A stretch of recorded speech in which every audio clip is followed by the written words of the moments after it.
ઋષિએ પવનદેવને બોલાવીને તેમની પુત્રી સાથે લગ્ન કરવાનું કહ્યું. પુત્રીએ ફરીથી ના પાડી અને કહ્યું, હું તેની સાથે લગ્ન નહીં કરું. તેઓ ક્યાંય રહેતા નથી, તેઓ હંમેશા અહીં અને ત્યાં દોડતા રહે છે. ઋષિએ પવનદેવને પૂછ્યું, શું મારી પુત્રી માટે તમારા કરતાં સારો કોઈ વર હોઈ શકે? પવનદેવે કહ્યું, પર્વત ભગવાન મજબૂત અને ઊંચા છે, તે મારો રસ્તો પણ રોકે છે. ઋષિએ પર્વતદેવને તેની પુત્રી સાથે લગ્ન કરવા કહ્યું. પુત્રીએ ફરીથી ના પાડી અને કહ્યું, તે ખૂબ જ ઊંચો, કઠોર અને કઠોર છે. હું તેની સાથે લગ્ન કરી શકતો નથી, મારે તેના કરતાં વધુ સારી વ્યક્તિ જોઈએ છે.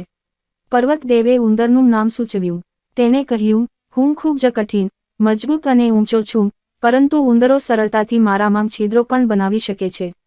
ઋષિએ ઉંદરને બોલાવ્યો. તેને જોઈને તેની પુત્રી આનંદથી ઉછળી પડી, હા પિતાજી, આ તે છે જેની સાથે હું લગ્ન કરવા માંગતો હતો. સાધુએ વિચાર્યું, આને નસીબ કહેવાય. તે ઉંદર હતી અને તેના નસીબમાં ઉંદર સાથે લગ્ન કરવાનું લખ્યું હતું. જાદુઈ મંત્રોના પ્રભાવથી તેણે પોતાની પુત્રીને ફરીથી ઉંદર બનાવી દીધી. ઉંદર અને ઉંદરના લગ્ન થઈ ગયા અને સુખેથી રહેવા લાગ્યા.